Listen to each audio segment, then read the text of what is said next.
Essa é uma necessidade que temos, de olharmos para a Bíblia, entender o que a palavra do Senhor nos diz, do que é ser um cristão, e compararmos a nossa vida.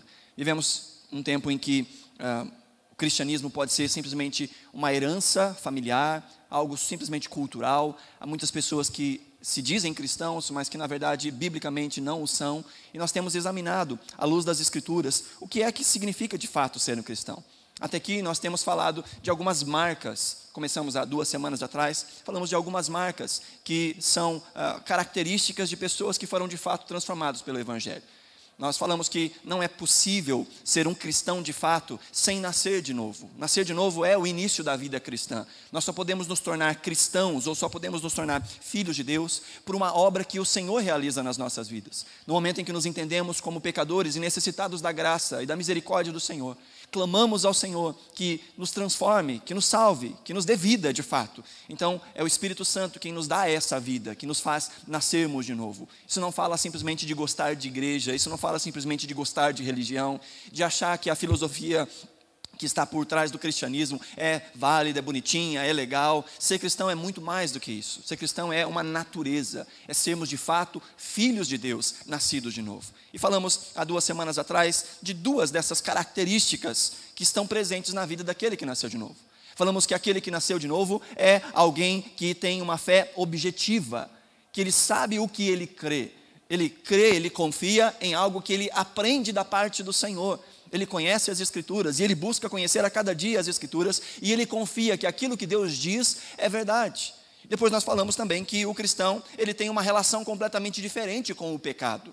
Aquele que nasceu de novo, ele já não encara o pecado como algo comum em sua vida. É algo que lhe causa constrangimento, é algo que lhe causa aversão, é algo que ele luta contra. Embora todos nós sejamos pecadores, aquele que foi afetado pelo Evangelho, aquele que foi transformado pelo Evangelho, tem uma luta constante contra o pecado. Ele não se acomoda, ele não vive confortavelmente na prática do pecado. Mas ao contrário, ele busca ao Senhor para se limpar, ele busca ao Senhor para crescer na graça, no conhecimento, e para vencer as obras do pecado sobre a sua vida. A palavra do Senhor nos diz que Jesus se manifestou para destruir as obras do diabo. E quais obras do diabo? Aquilo que é o pecado.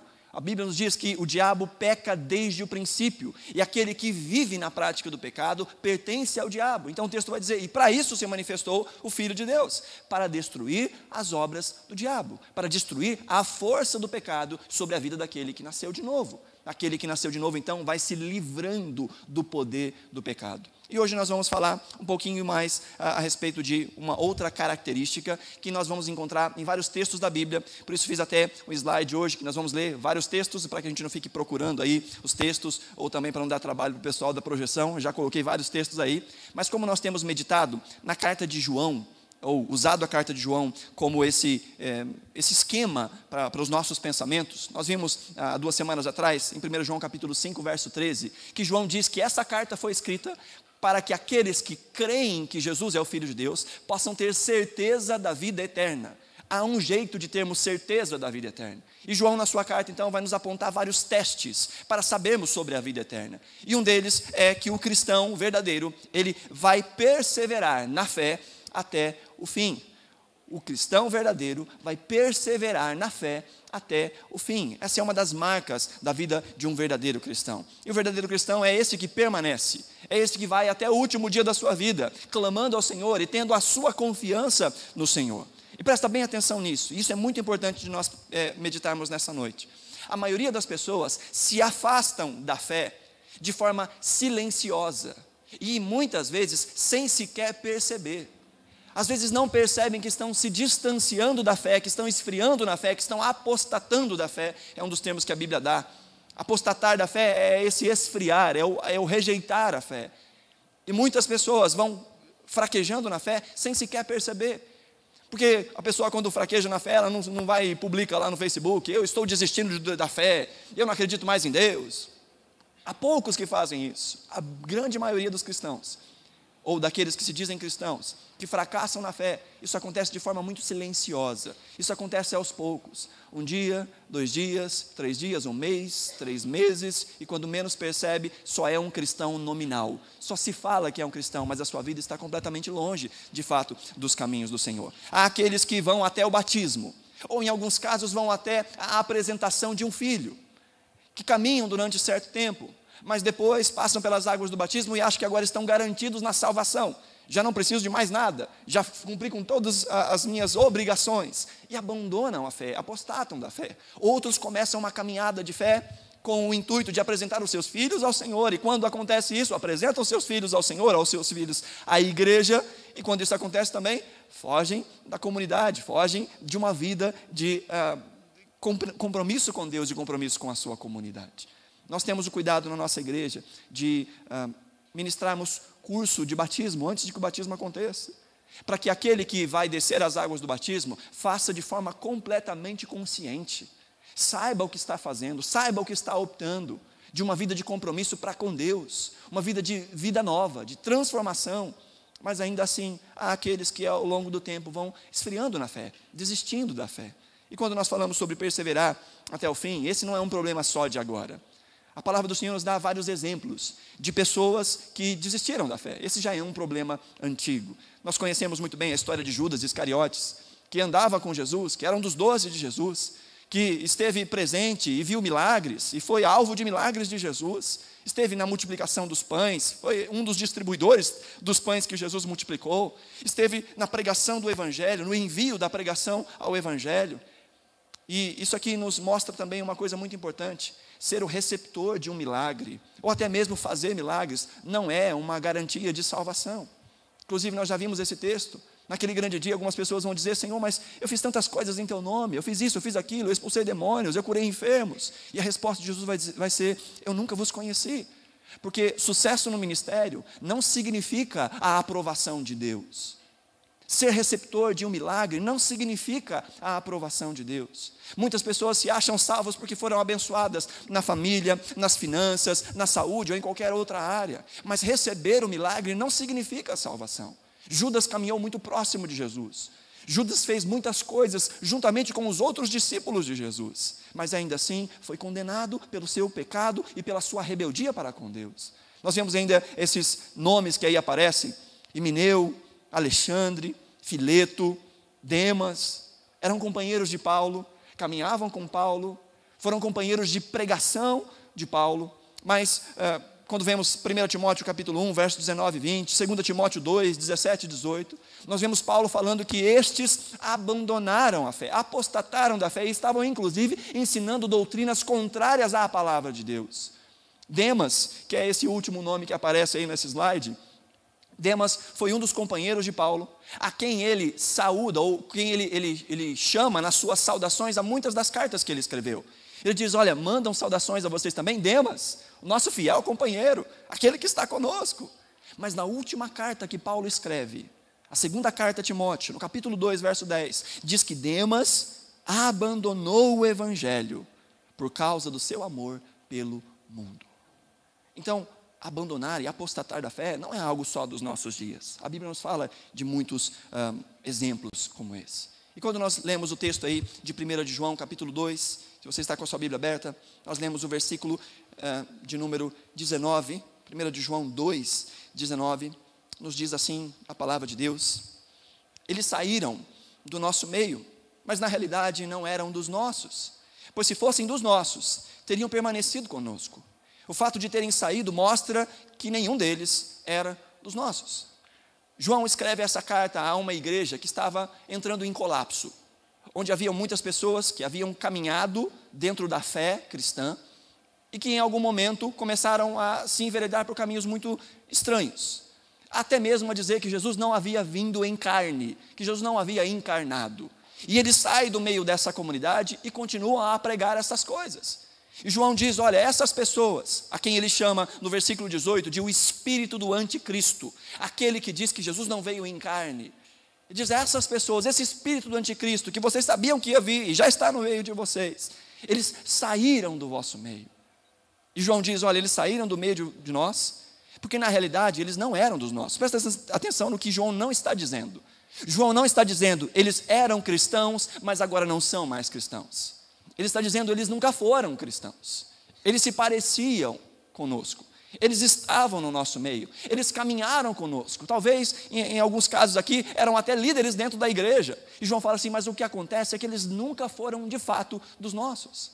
A questão aqui não é participar simplesmente de uma comunidade local, a questão é apostatar da fé, é desistir do caminho de Cristo, é desistir de se submeter à graça de Deus e se submeter à igreja do Senhor, seja essa a expressão da igreja local, onde quer que seja. João diz, olha, estes diziam que eram de fato cristãos, mas não eram, porque se fossem de fato nascidos de novo, não teriam saído do nosso meio. Há muitas igrejas, queridos, que ensinam que ser cristão é algo como se tomaram uma única decisão. A gente toma uma decisão e pronto, nos tornamos cristãos. Você só precisa fazer uma oração e pronto. O contrato foi fechado. Nada mais faz com que você possa, como dizem por aí, perder a sua salvação.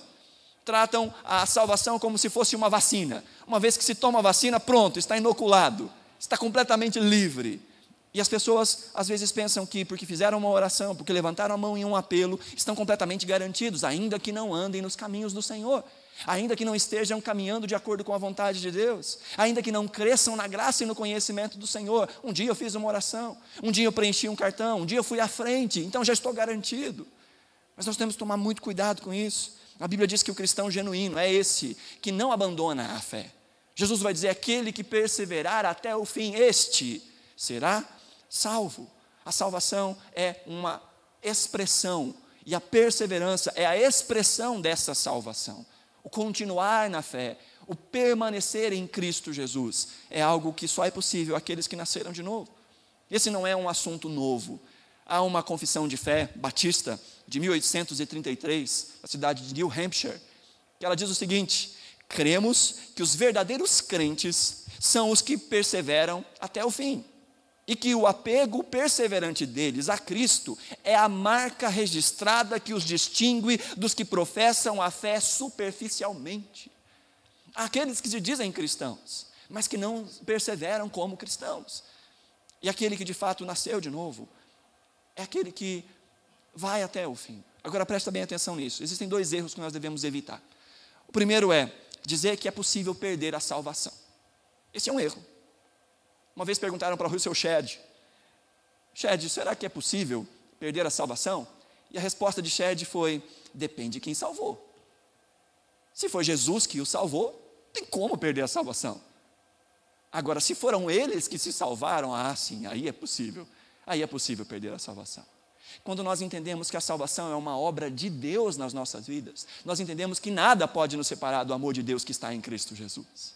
Mas agora, quando pensamos que a salvação é um ato nosso, é uma obra nossa, aí ficamos naquela montanha russa. Agora eu estou salvo, agora não estou salvo. Agora eu estou salvo, agora não estou salvo. Eu lembro que na adolescência eu tinha um conceito a respeito disso, que era muito bagunçado, e que quando eu percebia que eu havia cometido algum pecado, eu logo corria e dizia, Senhor, me perdoa, porque o meu medo era se eu morresse ali na hora, se Jesus voltasse, que eu ia ficar, que eu não ia ser salvo.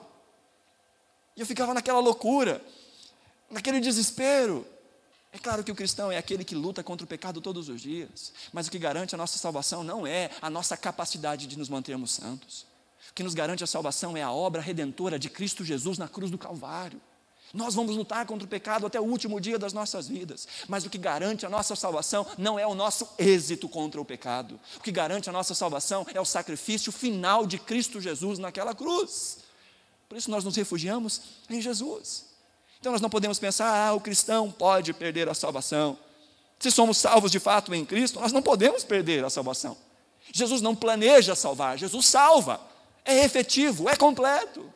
Mas esse é o primeiro equívoco, achar que nós podemos perder a salvação. Agora, o segundo equívoco que nós devemos evitar, o segundo erro que nós devemos evitar, é o uso irresponsável da expressão, uma vez salvo, salvo para sempre. Como muitas pessoas o fazem. De dizer, bom, se eu estou garantido em Cristo, se o que me salva é crer em Cristo Jesus, então tudo bem eu andar de qualquer jeito por essa vida. Tudo bem eu dizer que eu amo a Cristo, que eu tive uma decisão por Cristo, mas ainda assim continuar a viver do jeito que o diabo gosta. Está tudo bem, porque afinal o que importa mesmo é que eu acredito em Jesus, que eu creio em Jesus. Mas isso é um problema conceitual, é um problema de que nós não entendemos de fato o que significa seguir a Jesus. Vem cá, Samuel, corre aqui, vem cá, Juninho. Eu gosto de analogias, de ilustrações estúpidas, para poder demonstrar conceitos mais amplos. Vou deixar o Samuel correr ali para ele poder ampliar também. Vamos dizer aqui que o Samuel barbudo é Jesus, tá? Vem para cá. Fica aqui, Samuel barbudo, Jesus. E o Juninho é o outro, aquele que não mencionamos. Vamos dizer assim, há uma decisão em que aquele que não nasceu de novo está abraçado com, entendeu, né? Que está caminhando com Satanás, está vivendo de acordo com seus próprios desejos, de acordo com a vida do mundo.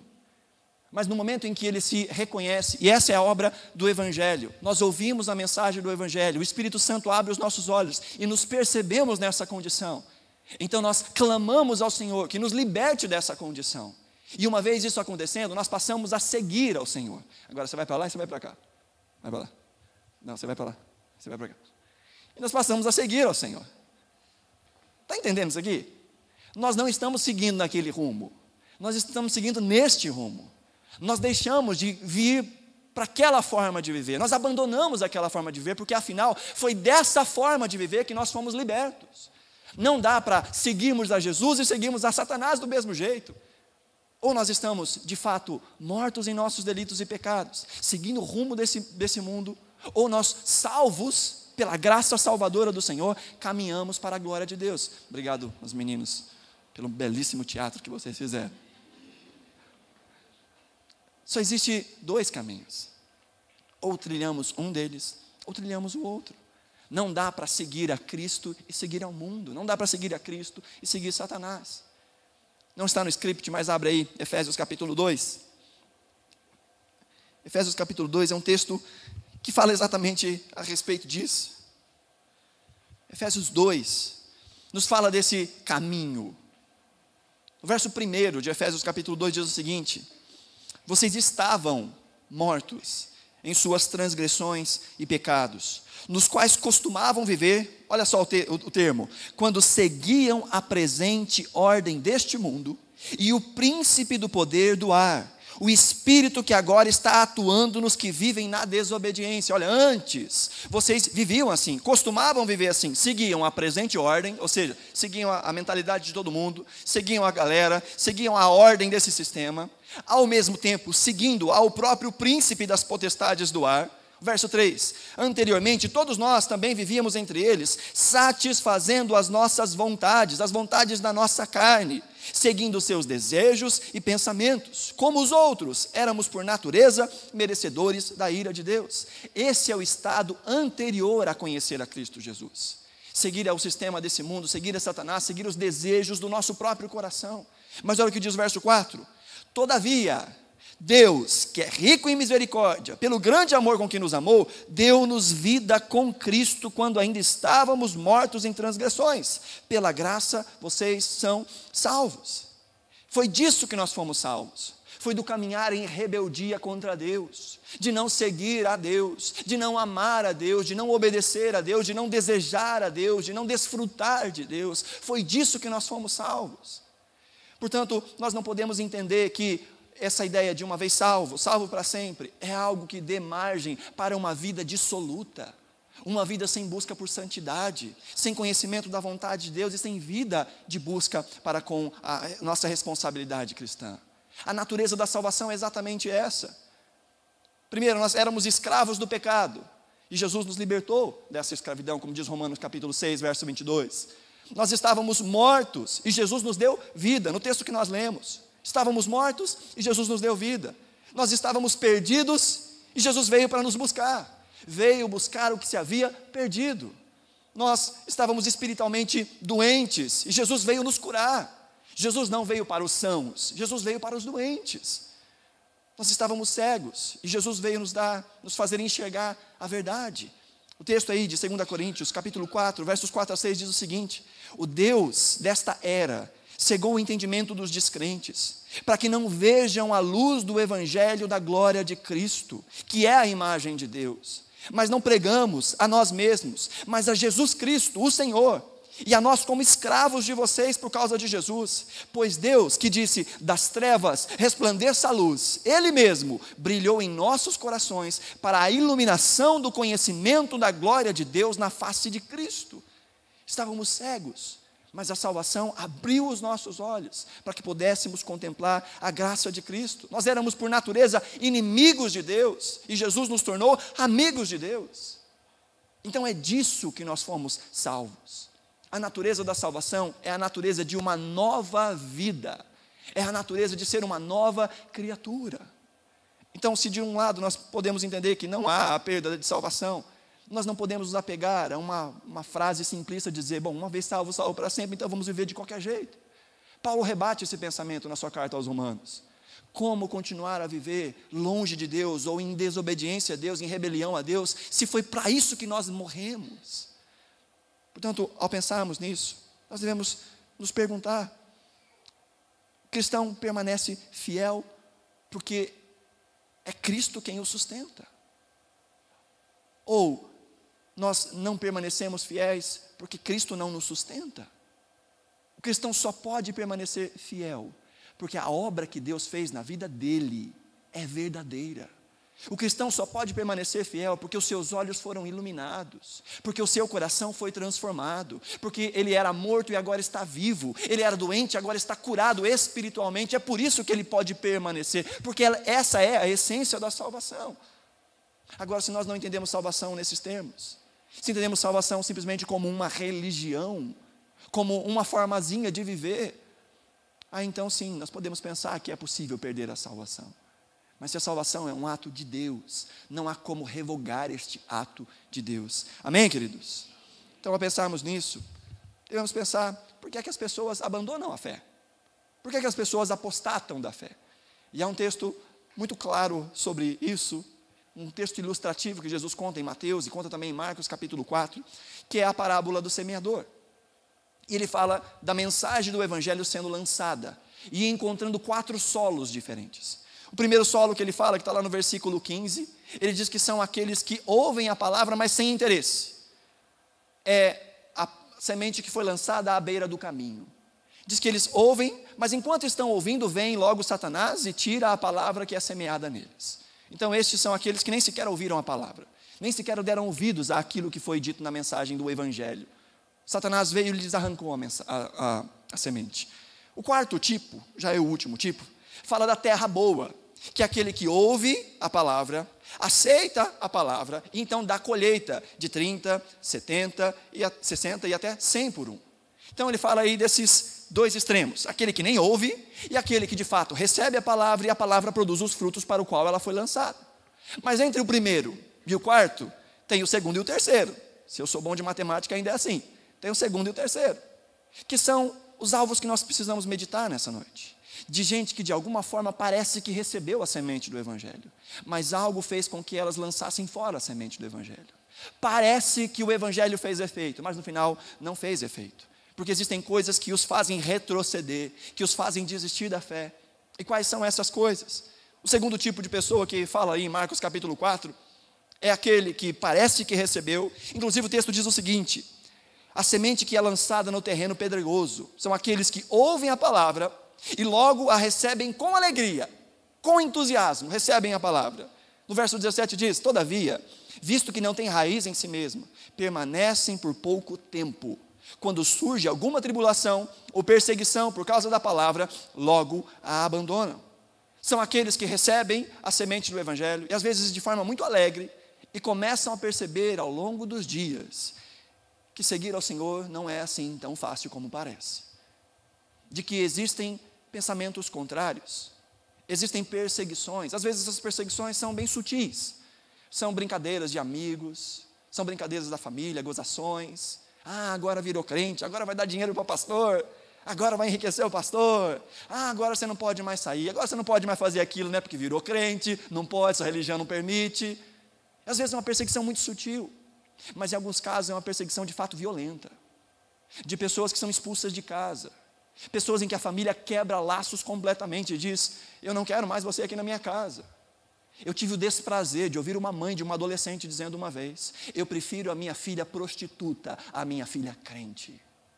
Existem perseguições, e que custam muito caro para aquele que de fato recebeu a Cristo Jesus.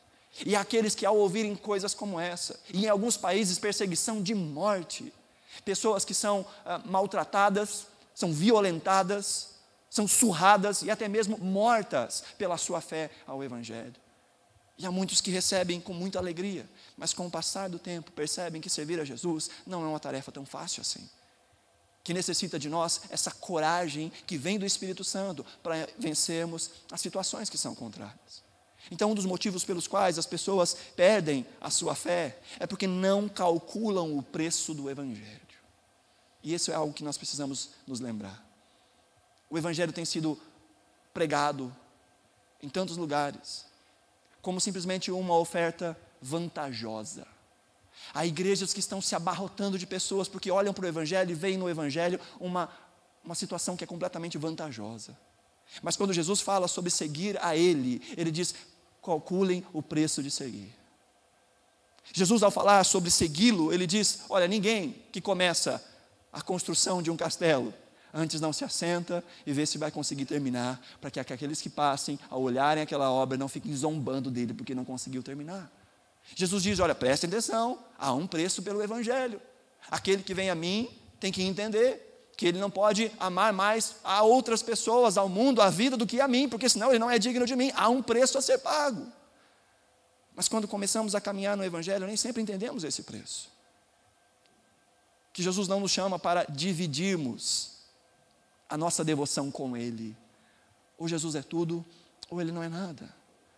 Há uma música antiga que diz que se Ele não for o primeiro, então já não é mais nada. Não passa de uma ilusão. Jesus é Deus, e Deus diz: a minha glória a outro eu não darei. Ou nós seguimos a Cristo verdadeiramente, ou não seguimos a Cristo. Jesus não reparte a sua glória. E isso é algo que nem sempre nós entendemos.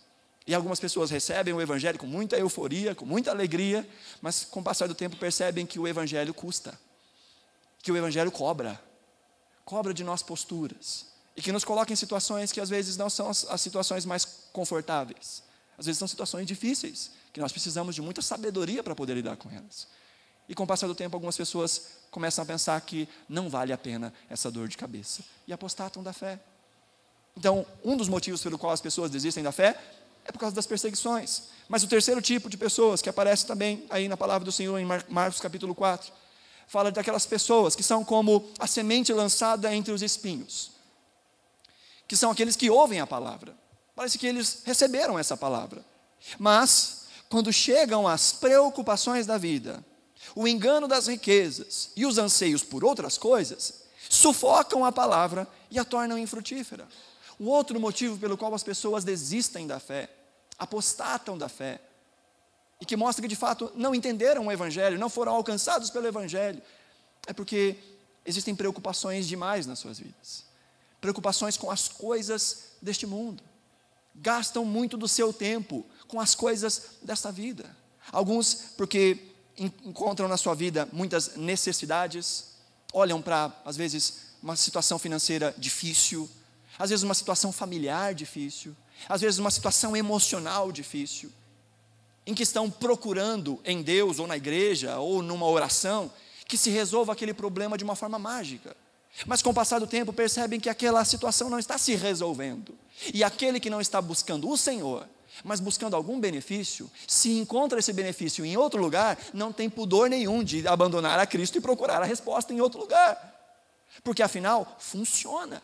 Funcionou com fulano, funcionou com fulano, funcionou com não sei quem, vou tentar também. Mal não faz.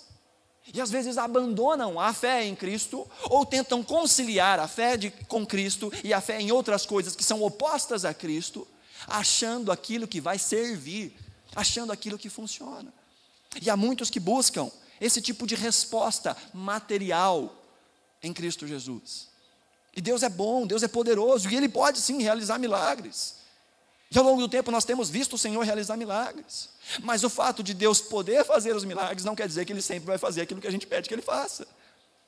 Porque o que nós precisamos entender é que o Senhor lida com a nossa vida. Que o Senhor está se importando com o nosso caráter, com o nosso destino eterno. E muitas vezes, queridos, são as situações contrárias que afiam o nosso caráter, São as situações contrárias que nos fazem lembrar quem é que nós somos e quem é que é Deus, e nos colocam na posição que nós precisamos estar, em dependência de quem Deus é. Mas porque muitas pessoas querem simplesmente se livrar do sintoma, não tratam a doença. Procurem Deus para se livrar daquilo que está incomodando do lado de fora, enquanto que a necessidade que tem de verdade é a transformação do coração, é o novo nascimento. Mas quando não percebem que isso está acontecendo ali dentro de uma comunidade de fé ou na oração de alguém, é porque a igreja não tem poder, é porque o pastor não tem poder, quem sabe em outro lugar eu encontro, em outro lugar eu encontro, aí procura em outras filosofias religiosas, porque não está funcionando, Deus não está funcionando na vida dessas pessoas. Então, abandonam o evangelho por causa das preocupações com as coisas dessa vida, ou com o engano das riquezas. Há aqueles que apostatam da fé, abandonam a fé, porque não veem o lucro que esperam, e há outros que apostatam da fé porque começam a ganhar dinheiro demais, e começam agora a ver a sua prosperidade, e junto com a prosperidade vem um anestésico, para entendermos que nós necessitamos de Deus o tempo todo. Não, agora está tudo bem, eu estou dando conta de pagar as minhas contas, tudo certinho, não me falta nada, está tudo tranquilo, a família está bem, a saúde está bem, não estou precisando de Deus. Abandonam a fé porque não vem a necessidade de Deus. Ou em outros casos, o ter muito significa também ter muito a perder. Se Deus me pedir todas as coisas, será que eu estou disposto a abandonar? Será que eu estou disposto a deixar de lado os meus afazeres, as minhas coisas para seguir o reino do Senhor? Eu lembro que quando eu saí de casa com 18 anos, eu não tinha nada. O que eu tinha eu levei numa mala, que eram roupas. E eu fui para o seminário, vivi ali durante um tempo, conheci a Maiara, me casei, construí uma vida, morávamos em uma casa pequena, com móveis planejados, então a gente não tinha guarda-roupa, não tinha armário de cozinha, era tudo no próprio apartamento. E aí até que nós recebemos o convite para vir para cá, para morar aqui. E naquele tempo eu lembro que a gente olhou para as nossas coisas e falou assim, como é que a gente vai levar esse monte de tralha? E acabou que deu certo, e conseguimos trazer um monte de coisinhas. E no tempo que nós passamos aqui, os primeiros meses que nós passamos aqui, nós meio que improvisamos a forma de guardar roupa. E a gente sempre pensava assim, vamos comprar um guarda-roupa? E todas as vezes que eu pensava no guarda-roupa, eu pensava assim, não sei como é que vai ser a nossa vida, não sei quanto tempo a gente vai ficar aqui. Comprar um guarda-roupa quer dizer que a gente está fincando alicerce aqui. Eu não sei. E eu dizia para a Maiara, eu não quero tralhas que me impeçam de seguir o caminho que o Senhor tem para me chamar, para me mandar. E com o passar do tempo a gente percebeu que era aqui mesmo, né? E aí compramos um armário, não foi um armário, foi um baita do armário, é uma tralha mesmo. E com o tempo a gente vai acumulando coisas na vida que se tornam difíceis de serem desfeitas se Deus nos chama para fazer alguma coisa que exige isso. Eu lembro que tinha um pastor no seminário que eu trabalhava, ele dava aula de missiologia, e ele falava assim, o missionário tem que saber que tudo o que ele tem que caber dentro de uma mochila. Porque o dia que o Senhor chamar, ele não tem nenhuma âncora que o impeça de cumprir o seu chamado. E sabe, às vezes, o muito ter nos impede de nos doarmos ao Senhor. Principalmente porque o muito ter leva tempo, requer tempo para alcançar e requer tempo para apreciar, cuidar, guardar, gerenciar. Quanto mais tralha a gente tem, mais trabalho a gente tem com a tralha que a gente tem. E quando a gente entende isso, queridos, nós entendemos também porque muitas pessoas abandonam o evangelho. Porque há muito a perder e não estão dispostos a abrir mão do seu tempo, a abrir mão dos seus recursos, a abrir mão do seu conforto, para dar do seu tempo para a obra do Senhor.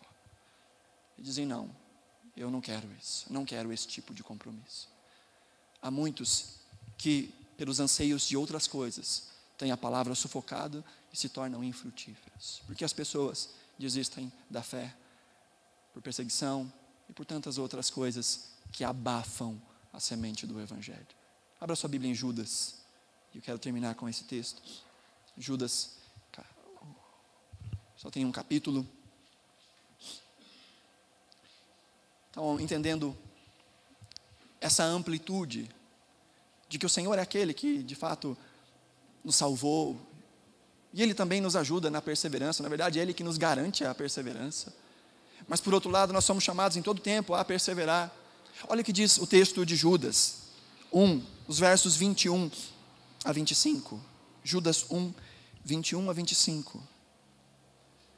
Diz assim: mantenham-se no amor de Deus, enquanto esperam que a misericórdia de nosso Senhor Jesus Cristo os leve para a vida eterna. Tenham compaixão daqueles que duvidam, a outros salvem, arrebatando-os do fogo, a outros ainda mostrem misericórdia com temor, odiando até a roupa contaminada pela carne. Olha o verso 24. Àquele que é poderoso para impedi-los de cair e para apresentá-los diante da sua glória, sem mácula e com grande alegria, ao único Deus, nosso Salvador, sejam glória, majestade, poder e autoridade mediante Jesus Cristo, nosso Senhor, antes de todos os tempos, agora e para todo sempre. Amém. Esse é um texto maravilhoso, que mostra as duas dimensões, ou os dois lados da mesma moeda, a moeda da perseverança. De um lado, nós vemos que a perseverança é uma responsabilidade cristã, é uma responsabilidade do crente, é uma responsabilidade do indivíduo. O versículo 21 diz: mantenham-se no amor de Deus, enquanto vocês esperam a misericórdia do nosso Senhor Jesus Cristo, que essa misericórdia os leve à vida eterna. Mantenham-se nela. E não é só esse texto, mas vários outros autores no Novo Testamento falam dessa perseverança e desse chamado a perseverarmos na fé, para tomarmos cuidado com a apostasia. 1 de João capítulo 2, verso 28 diz o seguinte: filhinhos, agora permaneçam nele, para que quando ele se manifestar, tenhamos confiança e não sejamos envergonhados diante dele na sua vinda. Paulo diz em 1 Timóteo capítulo 6, versos 12 a 15, combata o combate da fé, tome posse da vida eterna, para a qual você foi chamado, e fez a boa confissão na presença de muitas testemunhas, diante de Deus, que a tudo dá vida, e de Cristo Jesus, que diante de Pôncio Pilatos fez a boa confissão, e eu recomendo, guarde este mandamento imaculado e irrepreensível, até a manifestação de nosso Senhor Jesus Cristo, a qual Deus fará se cumprir no devido tempo. Paulo diz a Timóteo: Timóteo, combata esse bom combate, continue a lutar, persevere, Timóteo. Ele diz: Timóteo, tome posse da vida eterna. Esse é um negócio que a gente faz, não é? Hebreus capítulo 12, verso 1 diz o seguinte: portanto, também nós, uma vez que estamos rodeados por tão grande nuvem de testemunhas, livremo-nos de tudo que nos atrapalhe, do pecado que nos envolve, e corramos com perseverança a corrida que nos é proposta. De um lado dessa moeda da perseverança está a ação do crente, está a perseverança como nossa responsabilidade, como nossa busca, como nosso desejo, como conhecer a Deus e nos esforçarmos a obedecer ao Senhor. De um lado está a nossa responsabilidade, mas de outro lado, o outro lado da mesma moeda, o versículo 24 diz, numa adoração que Judas faz, terminando a sua carta, ele diz: àquele que é poderoso para impedi-los de cair, e para apresentá-los diante da sua glória sem mácula e com grande alegria. Deus é quem é o capaz de nos preservar. É o poder de Deus que nos impede de cair. É o poder de Deus que vai nos apresentar naquele grande dia, diante da sua glória, sem mácula. É Ele quem nos faz perseverar. De um lado está o crente, que luta por uma vida de santidade, mas do outro lado ele entende que ele só pode permanecer porque ele foi alcançado pela graça salvadora do Senhor, e que é Deus quem o faz perseverar. Olhando de um lado a gente vê um crente lutando, olhando de outro a gente vê, é Deus quem está sustentando. E qual dos dois é o certo? Os dois. É Deus quem nos preserva, mas isso não quer dizer que a gente vai simplesmente sentar e esperar a vida desaguar diante de nós. Nós somos chamados a uma vida responsável, a uma vida de atenção. Deus é este que nos preserva. Judas não termina a sua carta confiando no poder dos seus leitores. Ele diz: é Deus quem vai preservá-los de cair. É Deus quem vai segurar a mão de vocês. É o próprio Deus que nos guarda. E às vezes Deus utiliza, presta atenção nisso, Deus utiliza as admoestações da sua palavra, o chamamento da sua palavra, o fique atento da sua palavra, a pregação da sua palavra para dizer, cuidado para não apostatar da fé, para que através dessa palavra Ele mesmo nos mantenha de pé. Existem muitas formas que Deus usa para nos fazer permanecermos de pé. E uma delas é chamar a nossa atenção para uma vida obediente à sua vontade.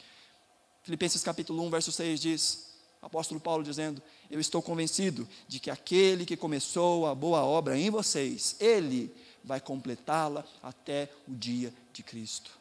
João capítulo 10, versos 27 a 29, Jesus falando: as minhas ovelhas ouvem a minha voz, eu as conheço e elas me seguem, eu lhes dou a vida eterna e elas jamais perecerão, ninguém as poderá arrancar da minha mão, meu Pai que as deu para mim é maior do que todos, ninguém as pode arrancar da mão de meu Pai. É Deus quem nos faz preservar, é Deus quem nos faz perseverar, é Deus quem nos segura. Não são simplesmente obras da nossa força, é o Senhor que nos dá a capacidade, e essa é uma marca de que alguém foi de fato feito novo, que recebeu o dom da vida eterna, porque ele recebe de Deus a capacitação de permanecer na fé. Romanos capítulo 8, versos 38 e 39 diz: pois eu estou convencido de que nem a morte, nem a vida, nem anjos, nem demônios, nem o presente, nem o futuro, nem quaisquer poderes, nem altura, nem profundidade, nem qualquer outra coisa na criação será capaz de nos separar do amor de Deus, que está em Cristo Jesus, o nosso Senhor. Nada pode nos separar do amor de Deus, se de fato fomos salvos. E o último texto que eu quero ler, Filipenses capítulo 2, versos 12 e 13, nos fala de novo dessa dualidade, da nossa ação perseverante e do poder de Deus para nos manter perseverantes. Verso 12 diz: assim, meus amados, como sempre vocês obedeceram, não apenas na minha presença, porém muito mais agora na minha ausência. Presta atenção nessa palavra: ponham em ação a salvação de vocês com temor e tremor. Verso 13: pois é Deus quem efetua em vocês tanto o querer quanto o realizar, de acordo com a boa vontade dEle. Deus realiza em nós o querer e o realizar, Deus efetua em nós o querer e o realizar, mas nós somos chamados a desenvolvermos a nossa salvação, nós somos responsáveis pelo nosso caminho, mas só podemos permanecer na fé, se Deus de fato operou a salvação nos nossos corações. Agora entenda isso, dizer que nós devemos perseverar até o fim, não quer dizer que nós não tenhamos crises de fé ao longo da caminhada. Existem pessoas que de fato foram salvas pelo Senhor, e que passam por dificuldades, que passam por crises, como aquele filho pródigo na parábola contada por Jesus. Ele não deixou de ser filho, mas ele andou por caminhos tortuosos, e no meio daqueles caminhos, ele percebe a bobeira que ele estava fazendo, no meio daquela situação, porque ele é um filho, ele diz no texto que ele cai em si, ele percebe o que ele está fazendo e onde é que ele está, e a reação dele é dizer: eu vou voltar para a casa do meu pai, e eu vou chegar diante do meu pai e vou dizer: pai, eu pequei contra os céus, eu pequei contra ti, eu já não sou mais digno de ser chamado teu filho, me trata como um dos teus empregados. E o texto nos diz que a resposta do pai àquele filho é: tragam sandálias e coloquem nos pés dele, troquem a roupa desse menino, ponham um anel no dedo desse menino, vamos fazer uma festa, porque o meu filho estava morto e agora ele está de volta à vida. Aquele que nasceu de novo, esse é arrastado de volta para as graças dos braços do Pai. Por isso, nessa noite, queridos, à luz dessa reflexão, eu tentei ser o mais breve possível, mas espero que ela tenha sido, no mínimo, chamado a sua atenção para pesquisar mais a respeito disso. Mediante essa mensagem, em qual ponto da caminhada você está? Talvez nessa noite você entenda: glória a Deus, eu estou perseverando, já passei por poucas e boas, já fui afetado pela perseguição, já vi as coisas acontecendo ao meu redor, mas o Senhor me fez permanecer de pé. E você pode glorificar ao Senhor, mas também é chamado para auxiliar os seus irmãos, auxiliar as pessoas que estão fraquejando na fé. Ou talvez nessa noite você seja um daqueles que está apostatando da fé, ou que está pensando em desistir da fé, pensando em desistir de Deus. E nessa noite, o Senhor te dá mais uma vez a oportunidade de, ouvindo a sua palavra, dizer: Senhor, será que eu fui salvo de fato? Será que eu de fato encontrei ao Senhor? Porque se de fato fomos salvos, o Senhor é aquele que faz com que nós perseveremos e desejemos perseverar, porque fomos livres do império das trevas e transportados para o reino do Filho do seu amor. Ou talvez você esteja passando por dias difíceis, e o Senhor te trouxe aqui nessa noite, para, ouvindo essa mensagem, ser mais uma vez encorajado, mais uma vez ouvir: não desista, levante a cabeça, o Senhor é contigo, o Senhor vai te fazer prosseguir, o Senhor vai enxugar dos seus olhos todas as lágrimas. Persevere na fé, entrega o teu caminho ao Senhor, confia nele e o mais Ele fará. Lança o teu cuidado sobre o Senhor, lance sobre Ele toda a sua ansiedade, porque Ele tem cuidado de você. Não deixe com que as coisas desse mundo, não deixe com que as perseguições desse mundo, não deixe que a zombaria desse mundo, não deixe que os desejos do seu coração, seja por coisas lícitas ou ilícitas, te faça fugir da presença de Deus. Persevere na fé. Coloque-se de pé, nós vamos orar nesse momento. Você que é novo na fé, que está conosco há pouco tempo, que se sente de fato tocado pelo Evangelho, e que esse Evangelho tem impactado a sua vida, e você tem visto o fruto desse Evangelho na sua vida, tem experimentado dessa paz que excede todo entendimento, tem conhecido a Deus em áreas que você sequer sabia que Deus se importava com você. Esteja sempre atento. Muitos desistem da fé, muitos abandonam a fé de forma tão sutil, não se percebem, aos pouquinhos vão abandonando a fé, aos pouquinhos, começam a encontrar desculpas para não se entregarem ao Senhor, para não estarem em comunidade, para não lerem a palavra do Senhor, para não gastarem tempo de oração, para não se envolverem na obra do Senhor. Começam a encontrar desculpas aqui e ali, e quanto menos percebe, já se esqueceram de quem é Deus. E quando perguntados, qual é a sua religião? Eles dizem, eu sou cristão, eu sou evangélico.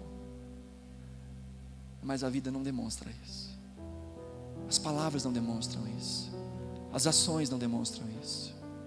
Porque ser um cristão não é o que simplesmente nós professamos como religião. É uma natureza. É quem nós passamos a ser pela obra regeneradora do Espírito Santo, que Ele opera em nós e que faz com que perseveremos. Feche seus olhos.